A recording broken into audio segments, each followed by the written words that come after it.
You thought it was gone. Finished. Concluded. Over. Dead and buried, never to be seen again. You were mistaken.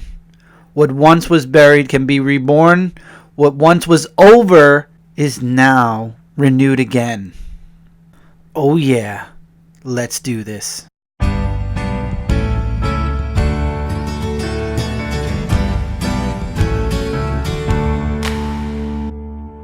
What's going on, everybody out there, and welcome back to the channel. Welcome back to the Dark Avenger Comic Book Review. That's right, everybody, the Dark Avenger Comic Book Review is back. I'm sure all of you are excited. I'm excited. I'm here. You're here. The comics are here. We're talking comics again. And I'm sure a few of you are asking, but wait, didn't you say way back in July on your 500th Dark Avenger Comic Book Review that it was over, that you were done, that you were going to be moving on to other things, and you were going to be doing some other types of review show? And said, yes, I did. And I realized after taking a half a year away from talking about comics, I missed it. I missed it a lot, and I wanted to figure out a way to bring it back, and I did have a series in mind, and as you all know, I had a huge plan for the channel, and then unfortunately things happened. If you want to know what happened or what's been going on the past couple of months, I did post 2 videos recently on my main channel. You can go check them out and you'll understand why Dark Avenger went quiet for a while. Had a lot of really big things happen in my family over the course of the past 4 months. So out of those 6 months that I've been away from doing this review, a lot's happened. And a lot kind of happened that changed the way and course this channel is going to be going moving forward. And I don't want to say unfortunately, because I am excited for where we're going, because I have a really cool plan set up for where Dark Avenger is going. So with this series coming back, what does that mean? Does that mean this is the 501st episode? Does that mean that we're doing the same type of thing that we always do on this video series? I'm going to answer a few of those. So first of all, you're going to notice in the title that this does not have the number 501 on it. It doesn't. In the description, though, I will be finding a little place somewhere to put that this is officially, technically, the 501st episode. But we did take time off, and those 500 episodes before this, those were 500 consecutive weeks. This series is going to be the way I was going to do my overview series.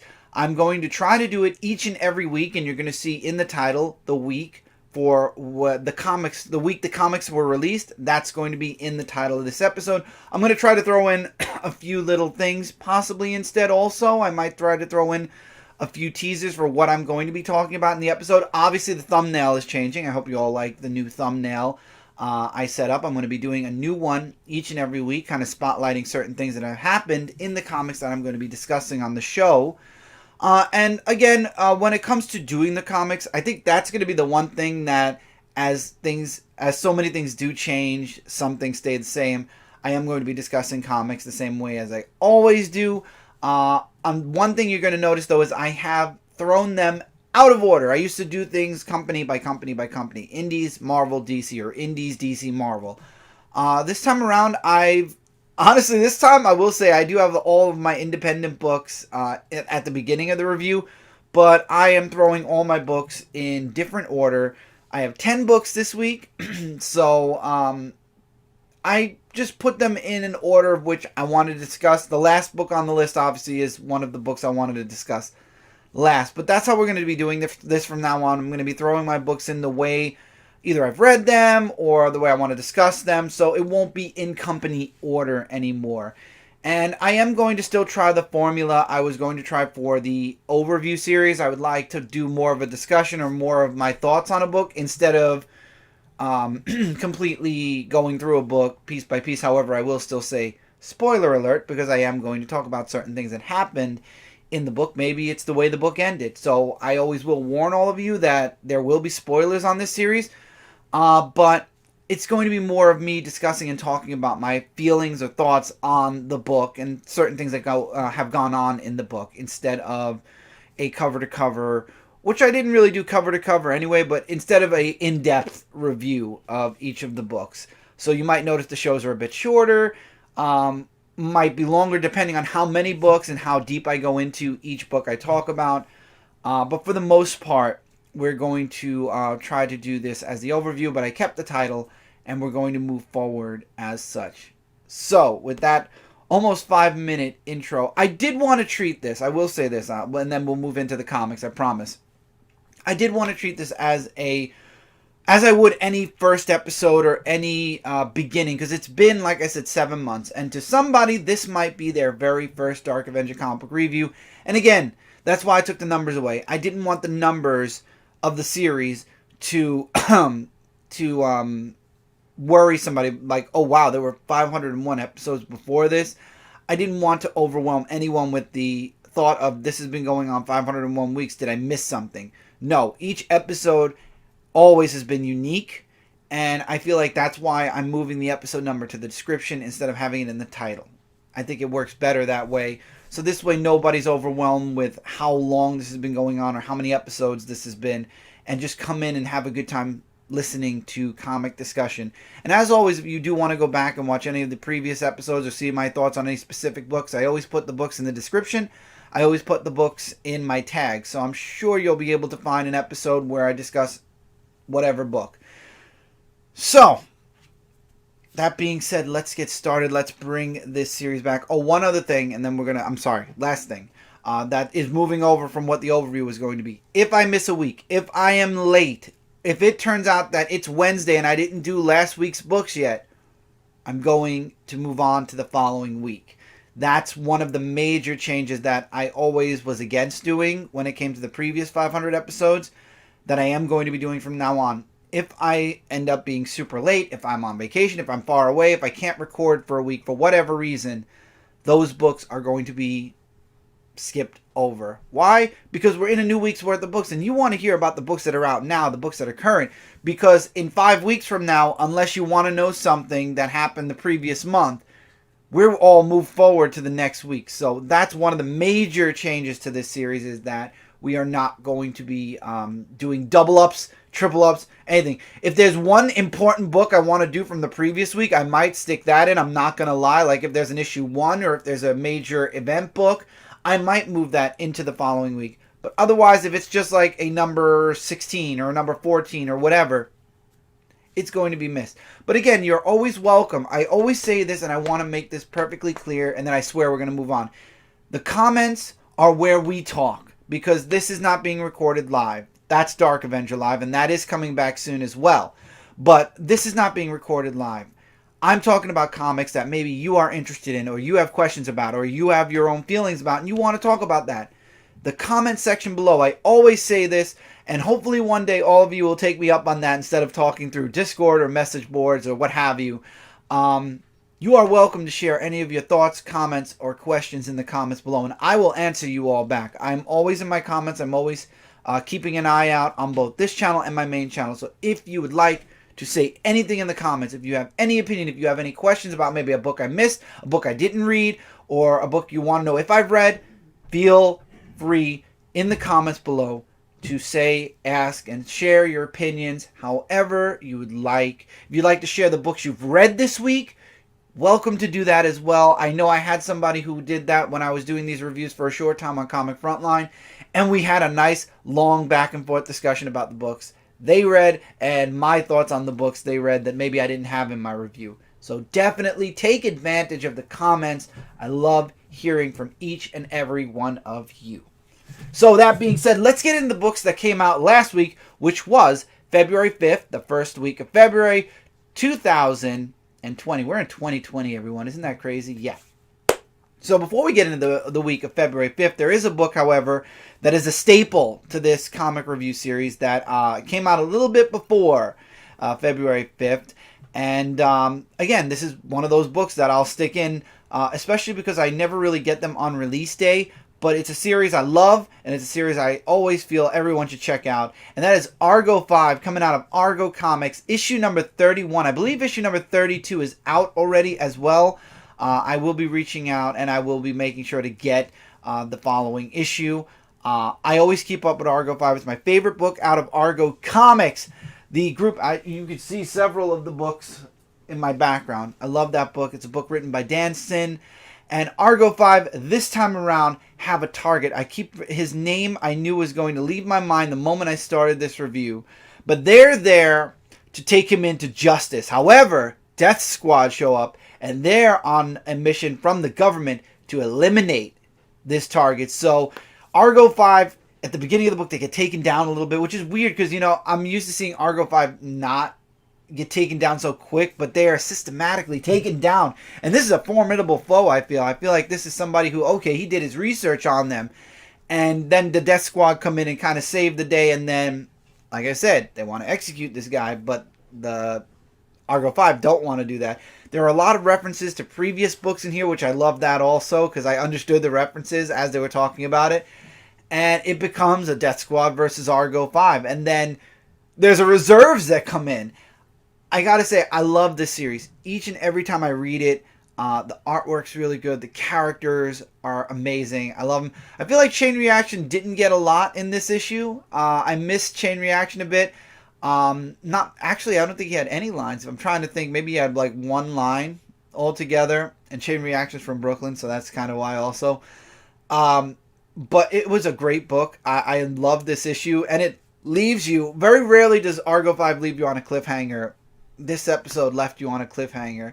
Or this issue left you on a cliffhanger, and I can't wait for the next issue. Honestly, I'm excited, and I'm curious to see where this reserves goes, and who they are, and why, and if Argo 5 is actually going to have to give this person up. I don't think they're going to do that. I don't see that happening, but. I'm looking forward to it. Dancing, like I said, an amazing series. If you would like to check out Argo 5, you can go check it out at Indie Planet. You can type in Argo Comics and you'll find it there. Or you could just go to argocomics.com, ARGO comics.com, COMICS, and you'll find the full library of Argo 5, a Sorority of Power. There are several one-shots. Law & Order has had 2 specials already. Death Squad has a book. There are several books on there. You can go check them all out. The Argo Anthology is another really awesome series I recommend to a lot of people. So, now, let's get into the books that came out this week. Mighty Morphin Power Rangers, TMNT, issue number 3. Now, we've been away for a couple of months, so unfortunately, this is a mini-series coming out of Boom Studios and IDW. So, unfortunately, I didn't get to cover the first 2 issues, but I've been enjoying it. Tommy has been on a secret mission in the Foot Clan. We don't know why he's in the Foot Clan, but he's doing a mission away from the team, which obviously upsets Kimberly greatly.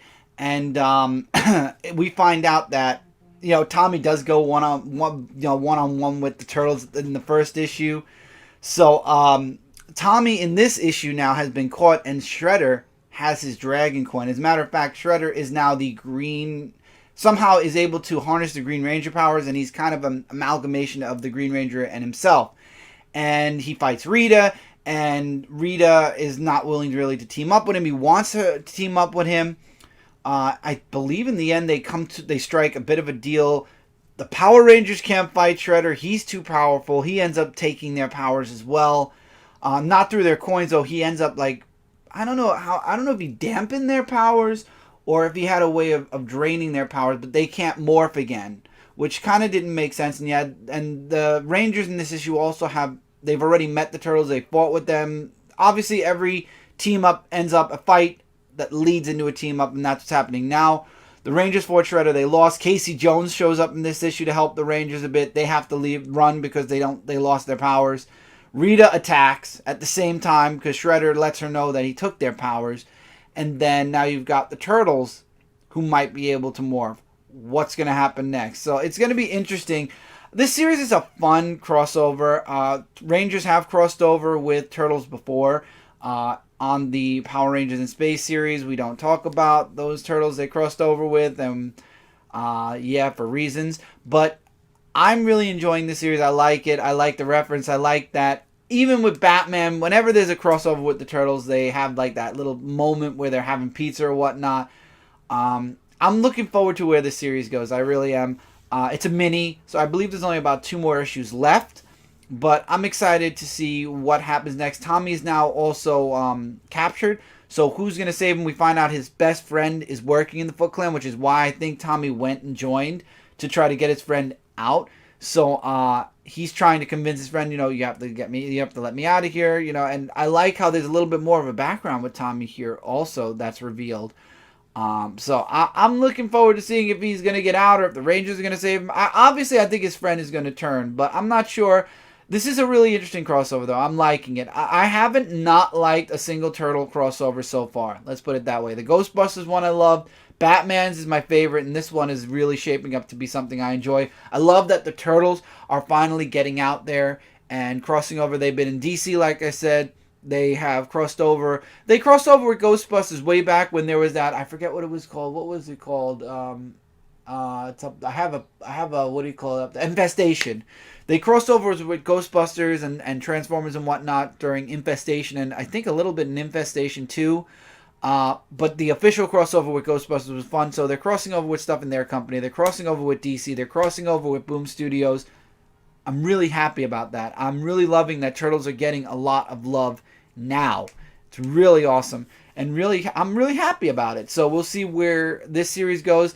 I know Kat's reading it. I know that all of us read the Batman TMNT or most of us read the Batman TMNT crossover. Let's put it that way. And yeah, it's really cool. Birthright 41 back for 10 more issues. This is ending at issue 50. This is where what we've been waiting for, where this has all been leading up to, the war between Earth and Tyrannos. This issue, however, we get a background on Lore. We find out that Lore was on Earth before, that he's learned about Earth before, that he knows about the place and how he was manipulated, and how he manipulated the war, that he had to start the war, ended as a hero, saved Tyrannos, and then started again as Lore, and how Mikey was kind of like picked to be like a scapegoat. Not really, he wasn't supposed to be really the savior, but I think in the end we're going to find out that Mikey was the savior, that the prophets or whatever the people who wrote or the legend said. I believe that Mikey was the one, because Legend knew about Lore to begin with, and Mikey was the one to save Tyrannos and Earth at this point now, because now the border has been broken and you've got this gigantic war going on. I like the backstory about Lore. I really do. At first I thought it was about the grandfather, about Mikey's grandfather. I guess I was wrong, but I like it. I'm glad we got a little bit more background on Lore, because Lore is the only character that we've only seen bits and pieces about, so I'm glad we got a little bit more about him. I'm looking forward to seeing where this war goes. Mikey, so Lore is using Mikey's mentor against him to try to bring him out to fight. So Mikey ends up taking the prophets that took Lore to Earth, and he's going to be kind of like flipping the script on Lore and using them to lead him out. This is going to be the fight that ends all. I'm curious also if Brennan got through to the person that was a follower of Lore. I'm wondering if Brennan actually was able to free her, and now she will fight alongside Mikey and Brennan and the others to protect Earth. I'm not sure, but we'll see. This was a really good issue. Artwork, as always, on point. Loved it. Definitely something I would recommend. Birthright. I believe every 10 issues they've made a book, so they've already made 3 books. This will be the 4th and final book. I hope, am I right? 1 to 10, 10 to 20, 20 to 30, 30 to 40. Yeah. Oh no, they made 4 books. I'm sorry. See, this is how smart I am. They made 4 books already. This will be the 5th and final book. But I would recommend it. I actually got into Birthright thanks to Brant. It's been an amazing series. I'm sad to see it go, and I hear there's possibilities of a sequel. I'm hoping we get it. If we don't, I guess, but I'm looking forward to seeing how this all resolves by issue 50. Going into Young Justice issue number 13, we were just talking about artwork for Birthright. My God, the jumping around of artwork in this book. There's different art for each section. There's the main art, the art that we're all used to in the book with, I really can't believe I'm calling him this, but I have to, with Drake and the rest of the team. I really do, I'm sure I am there's a lot of people out there that are on my side here that don't like Drake. I think it's kind of dumb that Tim changed his name to Drake. Red Robin was completely fine. I just feel like Bendis always has to have something that he does a major change with, and for Young Justice, Drake is it. Also, by the way, for those of you that don't follow Comic Frontline, I have officially dropped Superman, at least until Bendis is away from the series, because speaking of major changes, I'm not a fan of his major change with Superman, and we're going to talk about it with Justice League, and that's that Superman went public about who he is, and yeah, it's typical Bendis. That's a lot of people aren't happy right now with DC Comics, and especially with DC, how DC is allowing Bendis to handle a lot of his books. But I'm not here to talk about Bendis. I think Bendis, as a person, great guy. Met him, talked with him. I hit my camera. We did a whole interview about X-Men when he was writing X-Men. I think he's a great person. As far as his writing, I am not a fan of his Superman at all. I don't like it, Young Justice is 50-50 with me right now. I'm going to see how this arc goes, and then go from there. But I've not been happy with Brian Michael Bendis' run anywhere. I've not liked Legion of Superheroes at all. I read the prequel, the Millennium. I really am not a fan of, and a lot of people have been echoing what I've been saying, and like I said, great person. I have nothing personally against Brian Michael Bendis, but I don't like his writing with DC Comics. I really don't. In my opinion, he's ruined Superman for me for right now. That's why I'm not buying it, which is crazy because all of you know how much of a Superman fan I am. That's like the one series I never thought, and I said I would never drop. And it's come to the point again. New 52, I dropped it and picked it back up. I don't see myself picking up Superman again. And then you got John Romita Jr. back in action. So back to Young Justice, and that's my little rant for Bendis right now. Superboy is stuck in the Warlord's world. His art, the art with Superboy and Warlord, is my least favorite in the book, by the way. It's way too cartoony, way too different than what we're used to in the book. And especially when you see the part with the rest of the team, where it's the art that we're used to in the book, and then you go back to Superboy and you see that. I don't know who made that decision, but okay. And then when it comes to Warlord telling his backstory, and again, different artwork. And actually, it's the artwork that we're used to from Warlord. If you've ever read Warlord, it's art that kind of echoes that art. And again, Superboy's stuck there. He can't get out. He's going to be working with Warlord now. Warlord gave his background. The team is going after Star Labs because they know that Superboy went to Star Labs and then disappeared. So they're going to go after Star Labs. And then you've got also Impulse, who goes to the rest of Young Justice. And I love how some of them are like, we are technically the Young Justice. And it's a lot of the characters that we're used to from the Young Justice comic, TV animated series. And I liked it. I liked the parts with the team. I did not like the parts with Superboy and Warlord. The art really took me out of those parts. I think I might have liked it better if they would have kept the art consistent. Warlord's background I've already known, and but I did skim through that, and it was good as well. I just I wasn't a fan of the Superboy and Warlord art. Kind of took me out of the book a bit, and there was several parts. I'll see where Young Justice goes. I feel like Superboy just got back to Earth and Star Labs sent him out into the multiverse again, and now it's up to you, the team, to find him and bring him home yet again. If that's going to be the running gag here with Young Justice, I could live without it. Also, other teams or other characters from the Wonder comic series are also showing up here. You have the Wonder Twins who show up. You have Dial H. You have the two characters from Dial H, Miguel, and I forgot the girl's name for a moment, but Miguel and his friends show up. And then you have somebody from Metal. You got oh my god, I had it and then it left my mind completely. Sideways. You have Sideways is also there. So Sideways is also joining in on this crossover. Really cool. Hopefully Sideways stays. I believe Sideways is one of the characters they're planning to keep with Young Justice. And obviously Dial H and the Wonder Twins are just a crossover. Maybe not. Who knows? And I like how Naomi is there. Very little is said about her. And still not a fan of Teen Lantern. Go figure. Anyway, Young Justice. It's definitely there. Let's move on to Star Wars Darth Vader issue number 1. I was going to say Darth Vader number 1, but it's Star Wars Darth Vader issue number 1. I loved this first issue. I was so happy. So this takes place directly after The Empire Strikes Back. Luke has left. Luke has lost his hand to Darth Vader and has been rescued, and they've left.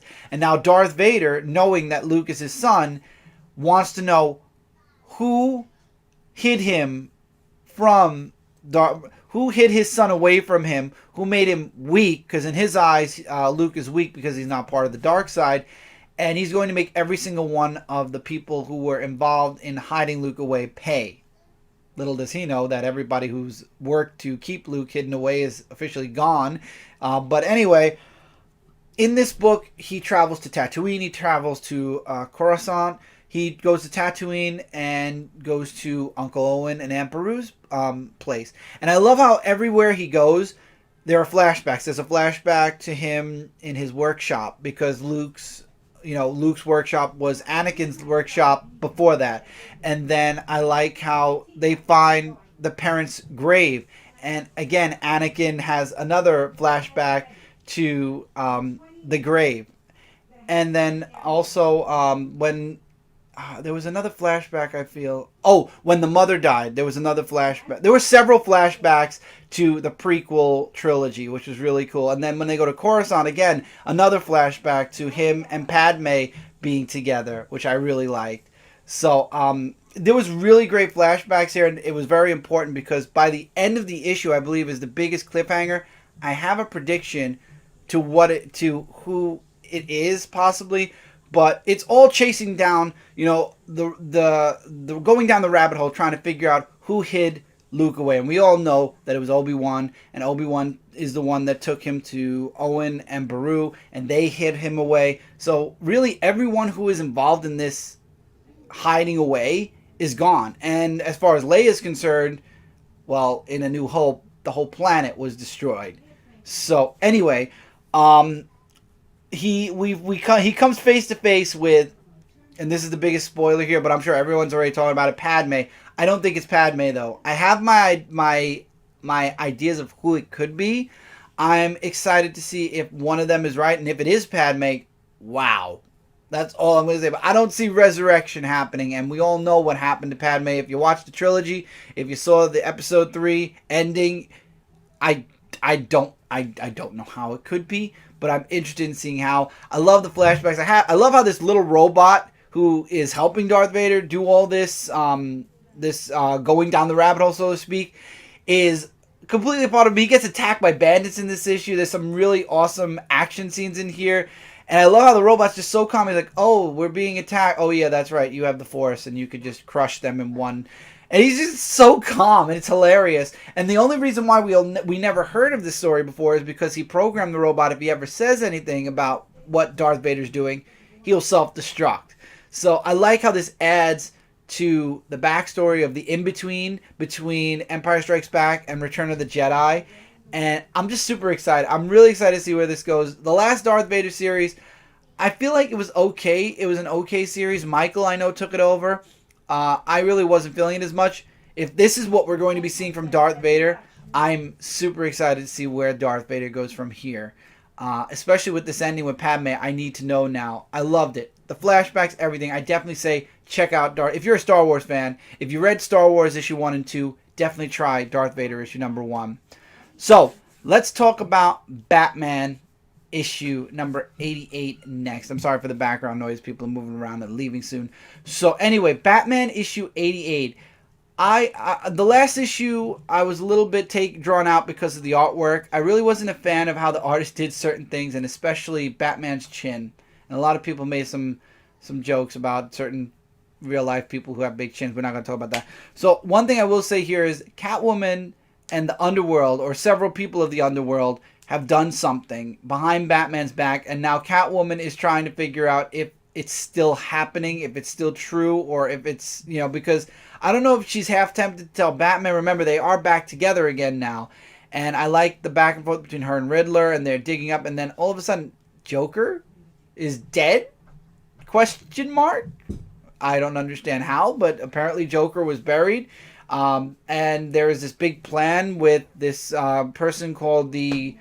Oh, it started with a C. I can't remember at the moment. The creator, the constructor. Oh, I can't remember, and I definitely want to remember that. So I'm gonna just go look real quick. But basically the whole underworld now is ready to put this plan that was made into motion. And I'm trying to remember, and I need to remember. I'm gonna go crazy. We all did it. Oh God, the designer. Wow, I was completely off. It was the designer.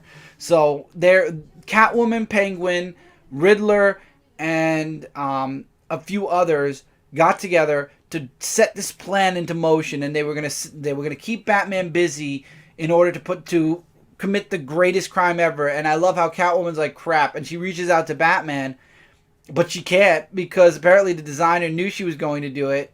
And he tries to stop her. He breaks her communication with him off. Batman's busy saving Penguin from Deathstroke. And this is all part of this elaborate plan.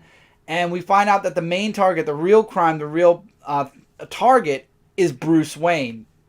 But wait, question mark. Question mark. Exactly. Batman. And Harley ends up saving Catwoman. I gotta say, the artwork with Catwoman especially and Harley...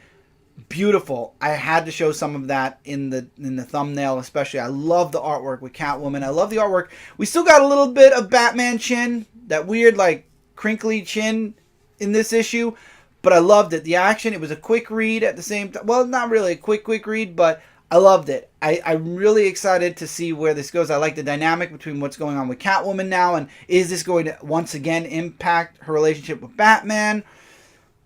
I'm enjoying it. Batman's an enjoyable read.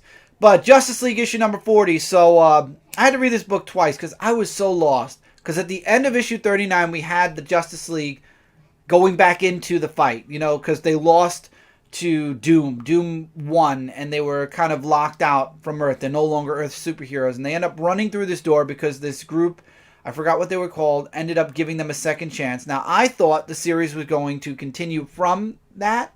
And it was going to end Forever Evil once and for all. No. Issue 40, it's all over. We're back. The Justice League is back on Earth. Everything is fine. The world is happy again. Yet most of DC is still going through the year of the villain. So where did the Justice League go through that door? Where were we supposed to follow them? Was it mentioned at the end of Justice League? Did I miss the memo for that? I know that a few people were saying maybe in the Metal... or there'll be a mini-series or a one-shot or something that's going to conclude the year of the villain altogether. But damn. I mean, it literally... But I guess, okay, that was Snyder's run. Snyder's run is over. We are now in a new... We have a new team with Justice League, and I want to make sure I get this team right. So I'm going to go into it real quick and find out the team. Rob Venditti and Doug Mankey. Doug Mankey has done Justice League before. And Rob Venditti, I've been a huge fan of his writing from Valiant, as well as when he did Green Lantern for a time. So, Justice League is back on Earth, like I said. And a Daxamite comes... I love it. Also, it just hit me. And I just said it, too. Rob Venditti wrote Green Lantern, and now we have a Green Lantern who no longer is a Green Lantern, Sodom Yat, who crashes down on Earth. And he honestly crashes down on Earth to warn... the Justice League that, or to warn that the Eradicator has cloned Daxamites, who are the closest descendants to Kryptonians who are left, and he's coming to Earth to because Earth has certain things that the clones need in order to survive. And we get a little backstory on the Daxamites, why they don't interfere, why they stay on their own world. And it's not to protect them from the universe. It's to protect the universe from them because they are super powerful. They have all of the power of Superman and very little to none of the weaknesses. Kryptonite does not affect them like it affects Superman, obviously, because he's full Kryptonian. So Sodom Yat, who no longer is a Green Lantern, is a counselor or an ambassador to his people now. So he stays out of these fights. And you've got the Eradicator coming, and coming quick. So what is the only thing other than Kryptonite that can hurt Superman? Magic. So Justice League Dark is busy, as Wonder Woman says. So Batman finds out about Madame Xanadu, and he goes to London to try to get her to help them, because the Eradicator is coming, whether the Justice League is ready or not.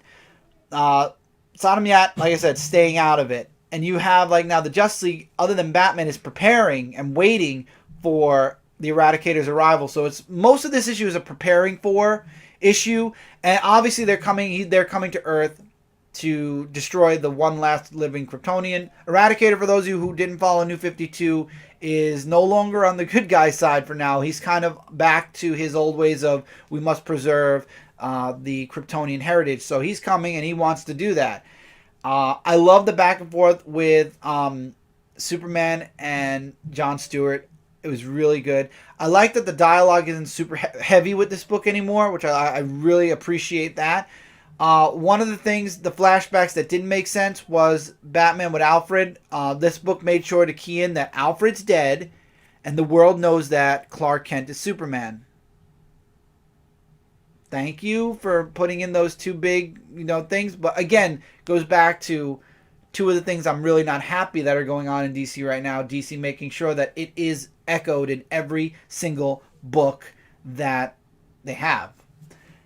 And okay, I wanted to make sure. Sorry, I'm not sure. I have to remember when I say that word that I have to mute that. That was my Alexa. So anyway, I don't know. I'm a little bit with DC, but anyway. The Eradicator shows up in the end. Batman is kind of tangled up with Madame Xanadu at the moment, and the Justice League have to hold the front line now until Batman can kind of convince her, maybe, to join them. I don't know. I liked it. I'm super excited to see where this goes. Finally, we're in a new we're in a new story after 39 issues of the same.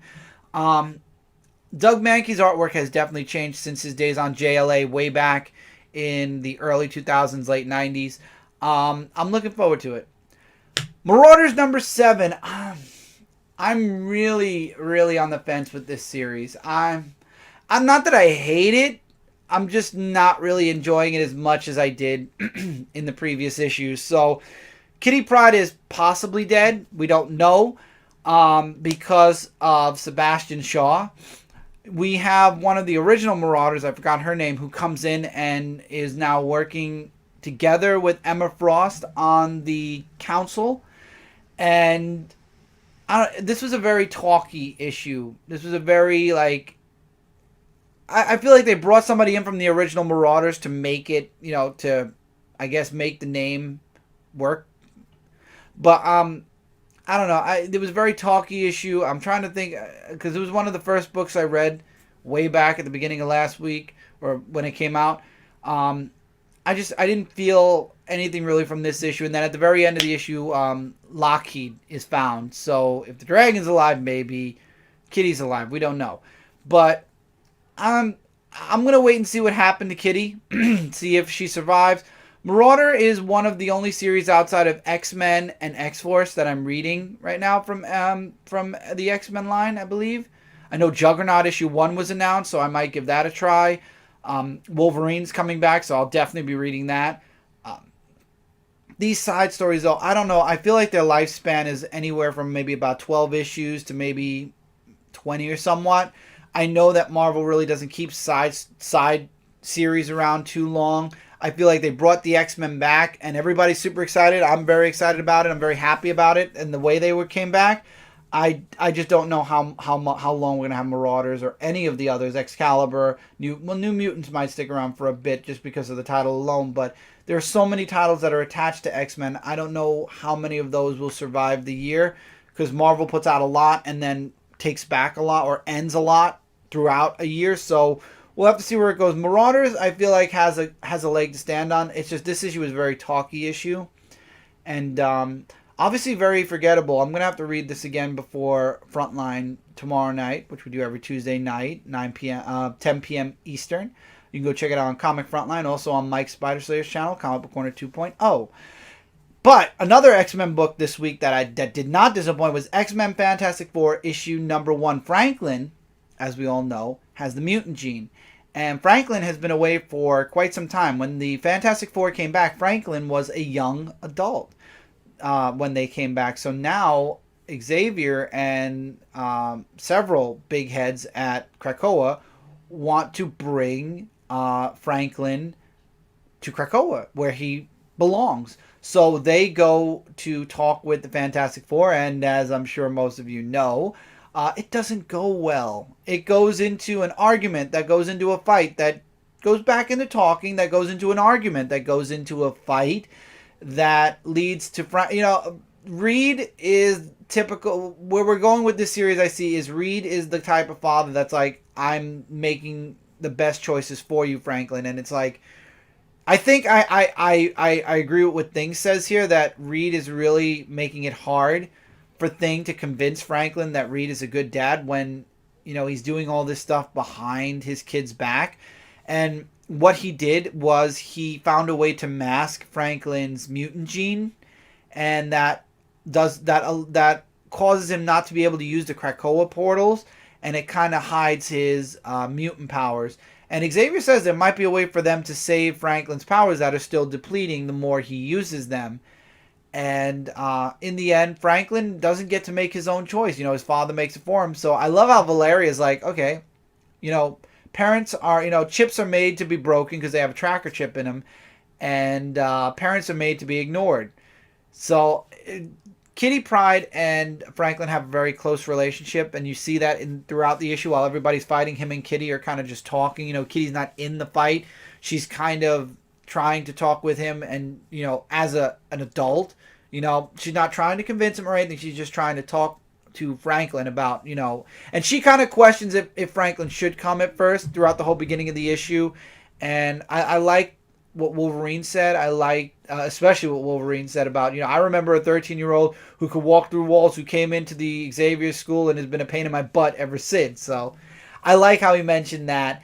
And then, like I said, Kitty ends up deciding to do it. And then she says, if you ever need anything, they can't do anything right now. That the situation he can't go through the Krakoa portal. So I like how Xavier's like, I see what's going on. Let's just... This situation, I agree, Reed. It's going to fix itself. So he kind of knew Franklin was going to find his own way to Krakoa, and he does, via Kitty Pryde's Marauders boat. See, this is where Marauders fits perfectly, and again, why I feel like Marauders will still be around for a bit, because it is so connected with X-Men right now, with what's going on with X-Men. Also, I'm kind of curious why Kitty can't walk through the portal. So that's why I'm going to stick with Marauders also. And that's why I had these two books back to back like this. So they stow away. Him and Valeria. Valeria is a human, though. I'm interested in seeing if the fact that they won't let her on Krakoa because she's human might be a deciding factor to why Franklin might not stay. Or maybe he will. I don't know. But this is a really awesome book. I love the artwork in the book. And I think issue 2 comes out this month as well, so I'm looking forward to seeing where issue 2 goes, and I'm loving this miniseries. Definitely something to check out, I feel. Last book is a one-shot, Immortal Hulk, Great Power. I did not expect to like this book as much as I did. So Loki ends up...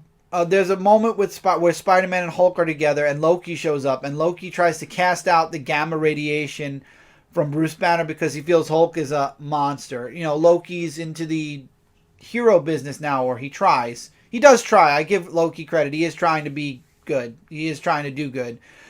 So he casts out the gamma radiation. However, in casting it out, the gamma radiation had to go somewhere, and Spider-Man, being near Hulk, already has the radiation from being bitten by a radioactive spider, so the Hulk radiation kind of gripped onto him, and Spider-Man became the new Hulk. And I like how in this issue it really focuses on how Peter fades away and the Hulk kind of takes over, and and it's more of a deeper understanding Pete gets for Bruce and figuring out how to save Pete. He goes through this several nights in a row where the Hulk takes over, and then he comes back during the day, and they enlist the help of the Fantastic Four.